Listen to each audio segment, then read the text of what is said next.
Alors dans cette partie, on va voir les différents types de variables qu'on peut créer et qui nous permettent donc de stocker différents types d'informations.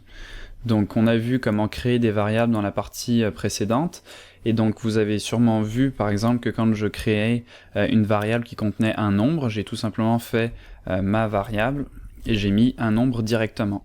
Quand j'ai créé une variable qui contenait mon nom, j'ai mis cette fois-ci des guillemets, comme ceci. Et donc ces guillemets ici nous indiquent que ce n'est pas une variable qui contient un nombre, mais c'est une variable qui est de type chaîne de caractères, donc c'est des lettres, une suite de lettres ici, qu'on met et qu'on définit en fait grâce à ces guillemets. Donc dès que vous mettez des guillemets, cette variable ici est considérée automatiquement comme une chaîne de caractères. Donc pour l'instant, on va se concentrer en premier lieu sur les variables de type nombre, puisque même là, à l'intérieur de ce type de variable, on a plusieurs sous-catégories si vous voulez. En premier lieu, il y a les nombres entiers. Donc les nombres entiers, c'est des nombres positifs ou négatifs qui n'ont pas de nombre après la virgule, donc qui n'ont pas de décimale. Donc ça va être par exemple -1, 0, 1, 2, 3, 50, etc. Donc ça, c'est des nombres entiers. Donc là encore, pas besoin de plus que juste le nombre après le égal, et la variable ici va être comprise comme un nombre entier. Ensuite, on a donc les nombres à virgule, donc on appelle ça en anglais des floats, donc qui veut dire flottant si vous voulez. Et donc des fois ça se peut que vous trouviez l'appellation nombre flottant pour désigner les nombres à virgule. Donc là encore, il n'y a rien de bien compliqué. Par exemple, si je veux faire la variable pi, donc qui est égale à 3.1415, etc., eh bien je peux mettre 3.1415 et là automatiquement cette variable ici va être considérée comme ce qu'on appelle donc un floating point, donc un nombre à virgule, un float.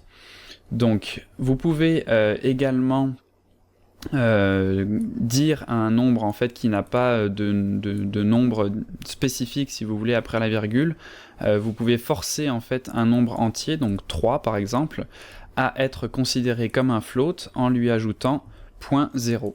Donc là, juste en ajoutant le point, même si après la virgule ça reste un 0, vous faites comprendre à Python que cette variable ici est de type float. Donc ça peut être important puisque des fois quand on va faire des opérations, il est préférable que les deux nombres qu'on va additionner ensemble en fait soient du même type, puisque Python pourrait faire des approximations si un des deux nombres était un nombre qui n'est pas un nombre à virgule.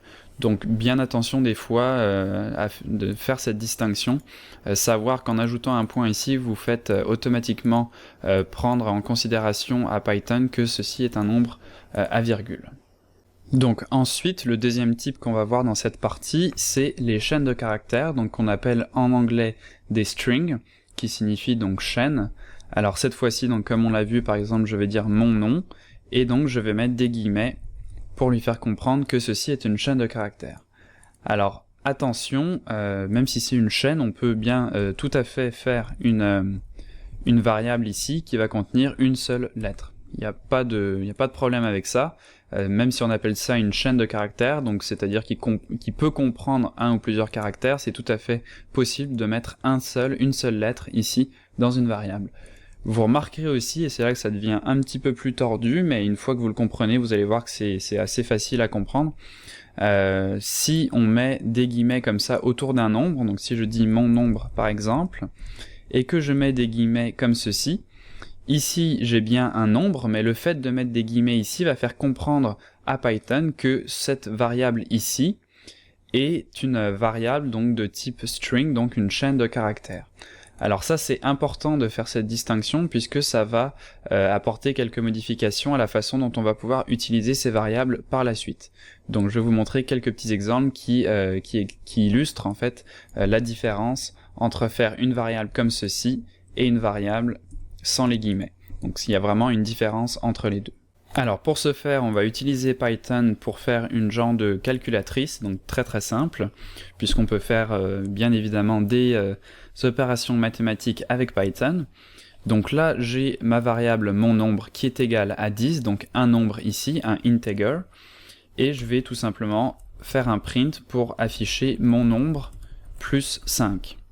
Donc là, je fais tout simplement une addition, je sauvegarde ici, je relance mon script, et là vous voyez que ça m'affiche 15, donc logique, puisque 10 plus 5, c'est bien égal à 15. Donc là, pas de problème jusque-là.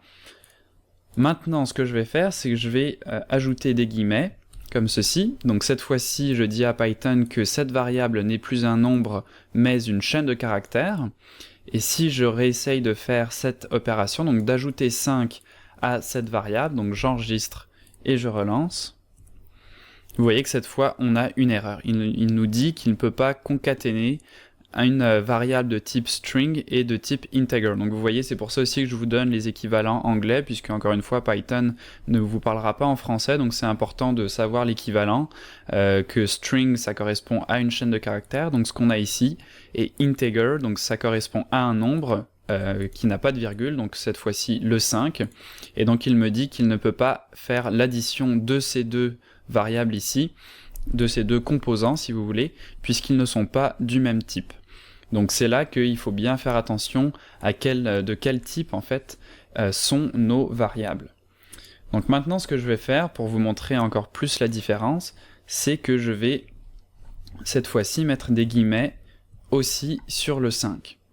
Et donc là, si je sauvegarde et que je relance, cette fois on n'a pas d'erreur puisque les deux variables ici sont du même type, donc les deux variables sont de type chaîne de caractères, donc là il peut faire l'addition, sauf que cette fois-ci on ne se retrouve pas avec 15 mais avec 105. Alors 10 plus 5 ce n'est pas égal à 105 forcément, mais là vous voyez que vu qu'on a mis des guillemets, donc ce ne sont plus considérés comme des nombres, mais bien comme, si vous voulez, donc une chaîne de caractères, donc comme si on écrivait vraiment le nombre 10, et donc là ce qu'il fait c'est qu'il va tout simplement mettre le 5 à la suite du 10, donc il va écrire 10 et il va coller après le 10 la chaîne de caractères 5, et donc on se retrouve avec 105, et ici donc ce 105 là n'est pas un nombre, donc on ne pourrait pas ajouter à ce nombre là une valeur comme par exemple 10, puisque cette valeur qu'il nous retourne ici 205 est considérée elle aussi comme une chaîne de caractères, donc